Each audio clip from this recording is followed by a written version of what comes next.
So they will be the third Wednesday of every month, except for November, it'll be the second Wednesday at noon here at the Post House. So we thank the Post House and the Community Center for letting us come here each month. So our next Lunch and Learn will be February 21st, and the presenters will be from the Lee County Farm Bureau. So I'll introduce our presenters for today. They are from Withley, Faye DC, and Rory Song.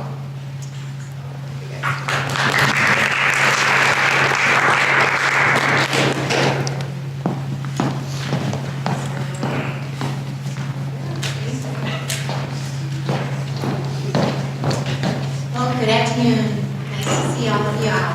Thanks for coming. Today we're going to go over some of the business reforms that have come out of the Tax Cut and Jobs Act for 2018. Lori and I will be kind of tag teaming. I'll go over a couple of provisions, and he will then take it and go over a few more. One of the first for 18, the Tax Cut and Jobs Act brings considerable changes for businesses of all sizes. Some of the provisions under the Tax Cut and Job Act for business taxes are, number one of the first ones is it creates a flat income tax rate of 21%. The prior graduated corporate tax rate of 15, 25, 34, and 35, which was the highest, which was for over 10 million, for the highest rate of 35, will now all be changed as of 18 and will go with the new flat rate of 21%. The flat rate, which takes effect on January 1st, 2018, and this is going to be a permanent tax rate change. As far as the AMT for corporations, unlike the individuals, the AMT for corporations has been repealed. And where the individual ones, the individual one was kept, but will be with higher exemptions. Could you speak up, please? Sure, yes. If not loud enough, or just raise your hand. Also, feel free as we go over a few more of these things. If you have questions, we can address questions as we go along. Just raise your hand up. So, just kind of to summarize, this is probably the first major tax law change we've had since almost the early 80s, since 81, and then there was a little bit in 86. So there really is some major changes here that are going to impact businesses. Faye was talking about the more corporate tax rates. Our corporate tax rates in the United States were probably some of the highest in the world, so they did reduce that down from once you get over about 50,000 of corporate income, you're paying 25 and 30% pretty quickly. Now it is going to go down to a flat 21%. For a lot of the smaller businesses too, they're also going to be impacted. For farmers or sole proprietors that have a business and an individual Schedule C, they're now going to be able to exclude, it's not as simple as 20%, but 20% of your income, of your net income from a business, or like for farmers, you're going to be able to take a tax deduction for 20% of that, which in effect is going to put them at a similar corporate tax rate reduction from the 35% to the 21% that larger and all corporations benefit from.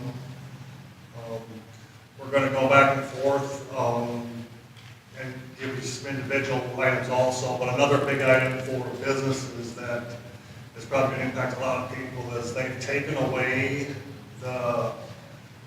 used to be you could deduct 50% of your business travel and entertainment costs, and under the new tax law they've eliminated almost everything but like your meals. So like if you have country club memberships, Christmas parties, everything but meals now, where you could deduct 50% before are no longer going to be deductible. So that's a pretty big item for businesses that are going to affect most small businesses.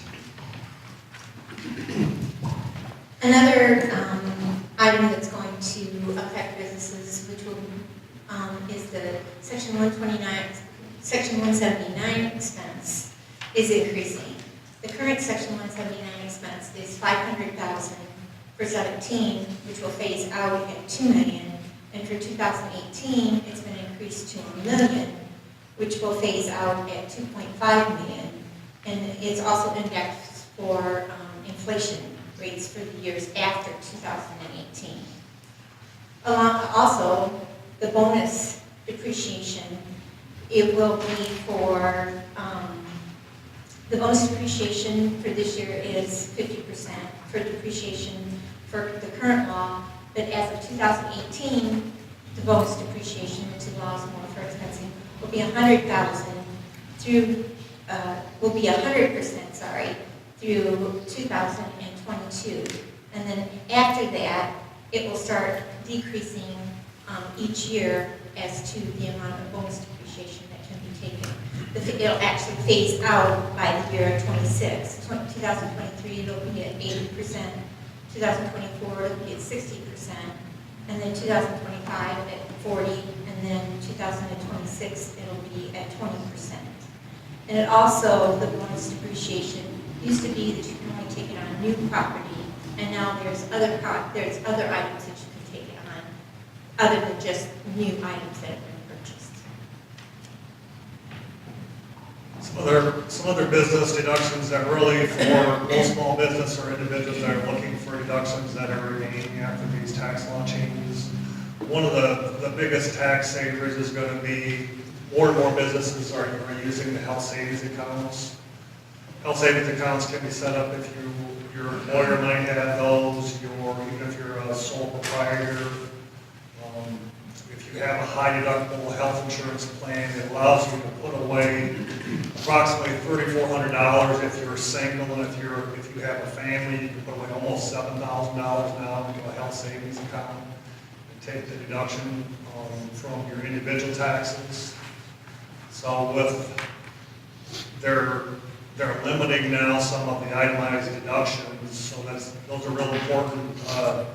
You want to make your medical expenses tax deductible where you can, so the health savings accounts are something that you can use, and they're not use it or lose it type of deductions. If you put money into a health savings account, you can accumulate it in there for forever. It's not use it or lose it, and you can even save it like a medical retirement account.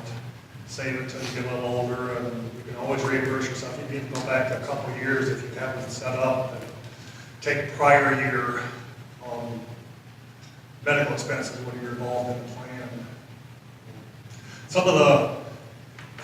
One of the big individual changes you probably heard about is they've doubled the standard deduction now for a married couple on the individual side of things, from approximately $12,000 now up to $24,000 in 2018.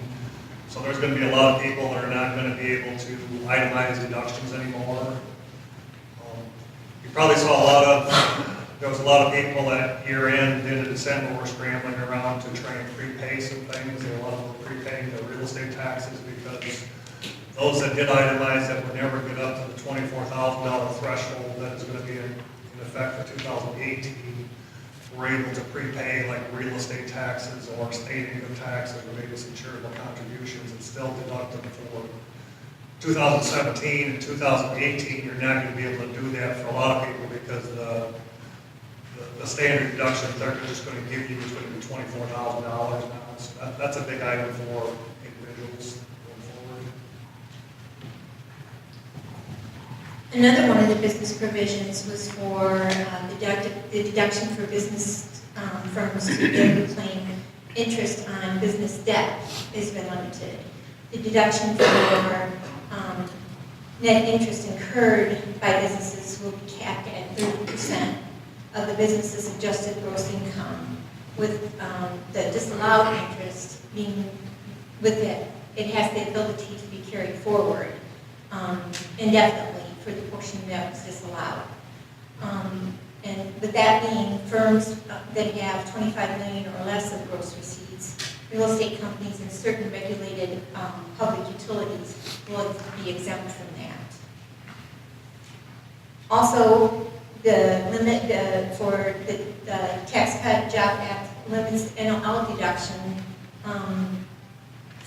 to 80% of the taxpayer's taxable income effective after the tax year of December 31st.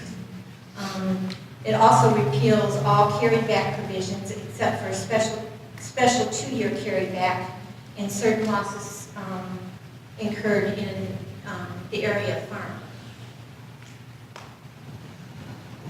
A couple things they did change, but again, individuals and businesses and their employees can still use would be the retirement account deductions.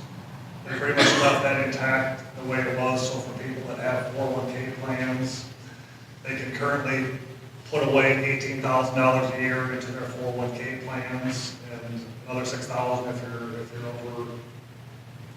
if you're in your 50s.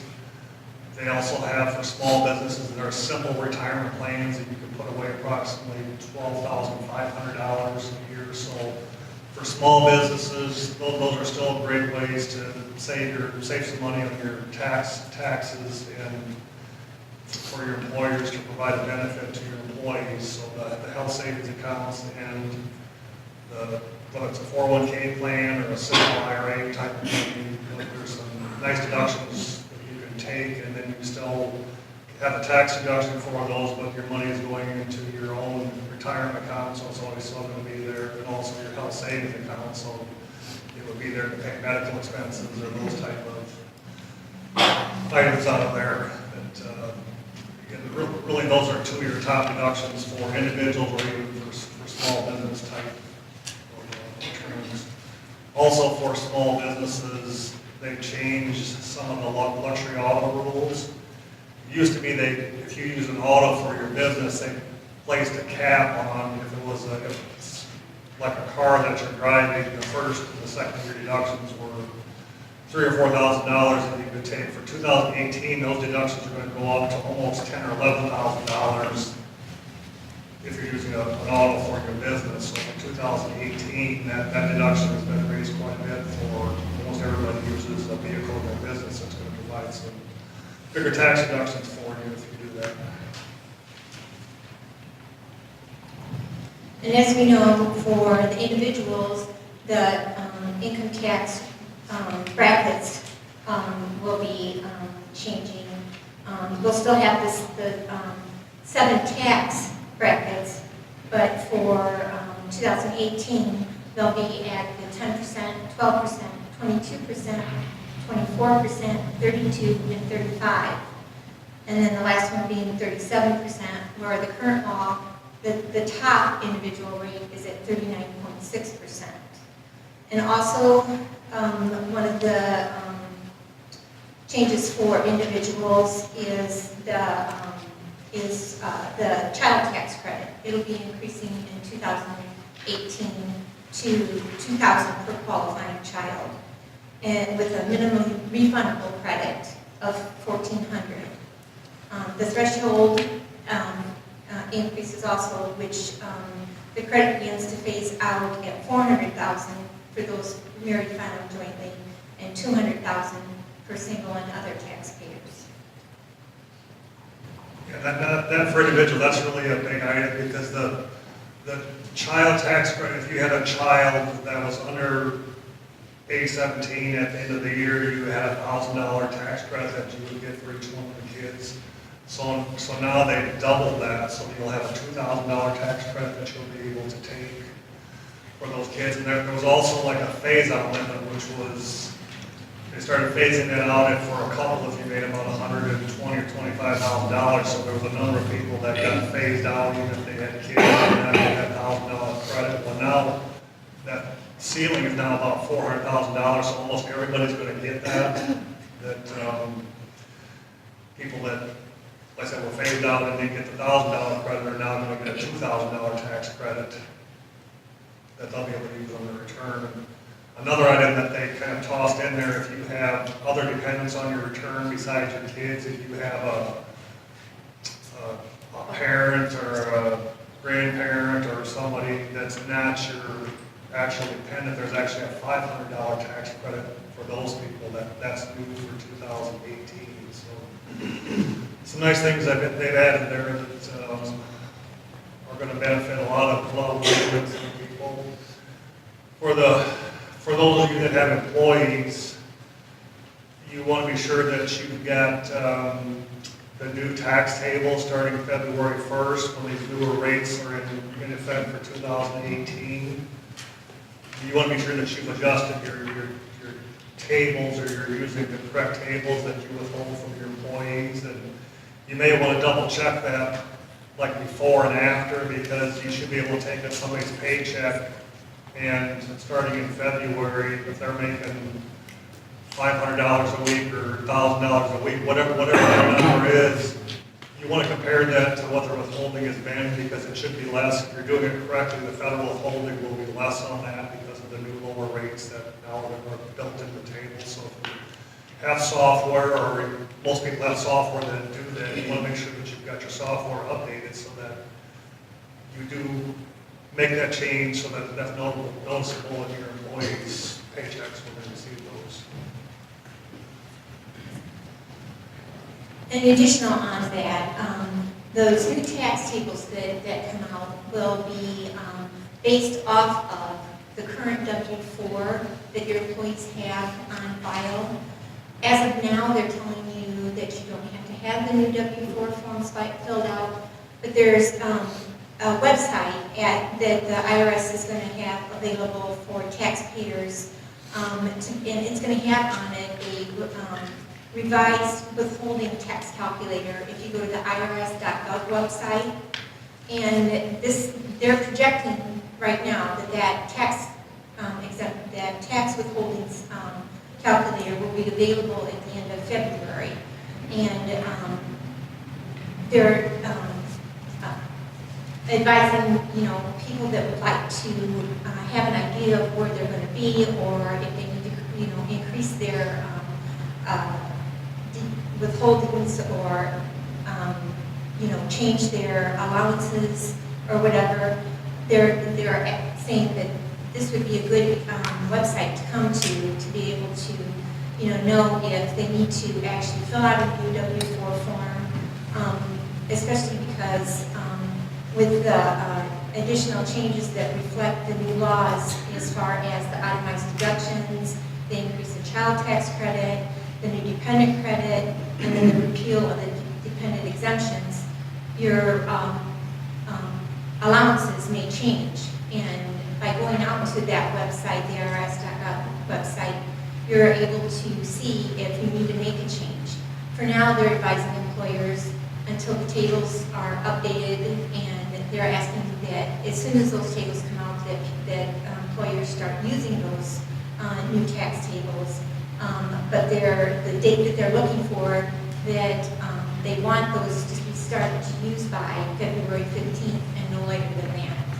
They're expected to have those out within the next couple of weeks, and of course it will depend on a lot of softwares as to how quick they get the tables updated so that they'll affect on the employees' paychecks.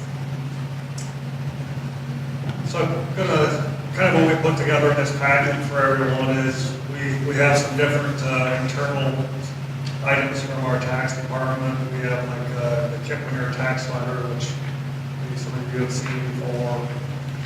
We've got some other charts where you kind of compare the 2017 to the 2018 amounts that you could deduct for retirement accounts or health savings accounts, things like that. So we're handy little charts that we actually use as CPAs and accountants use all the time to refer to, because there's so many different numbers, and how much can I put into my health savings account if I'm single or married, or how much can I put into my retirement account. I can't do sheets that you can use to reference, and some of the stuff is repetitive, but I think some of that you'll see some of the key items if you read through. Some of the articles are very similar, but you'll be able to see what some of that will sink in as far as what the major tax law changes really were. And there's a lot of things that are in there, and it's particularly good for small businesses that are going to be able to exclude, as just a simple rule of thumb, almost 20% of their net income after their expenses from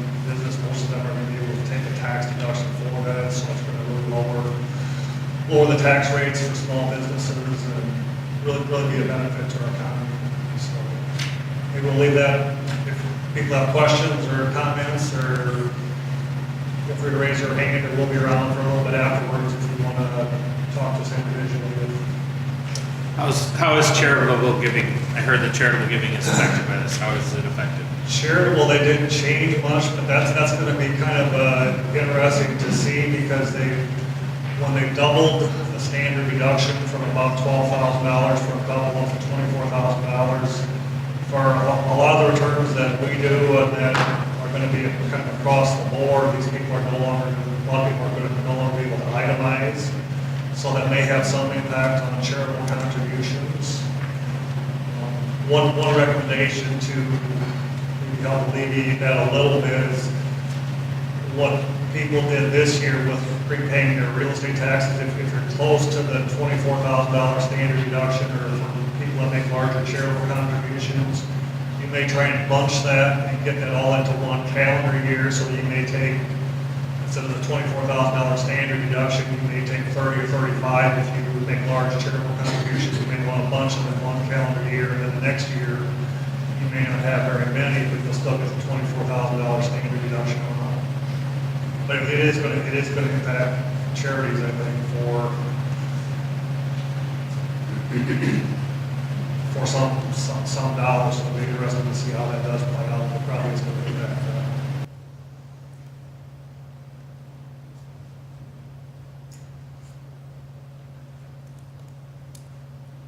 All right, thank you very much for the opportunity to talk to you. And there's a lot of good things, I think, for businesses and individuals. It's going to hopefully put a little more money in everybody's pockets and keep our economy moving along. Thanks.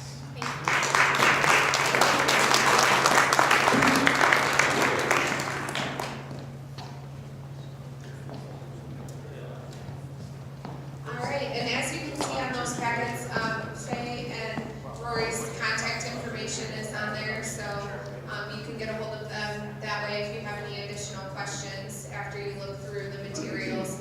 And then if you also have any other topics that you would like to see at Lunch and Learn for businesses, or for other community topics, or any groups that you think would be helpful to get more information on, just let one of us know.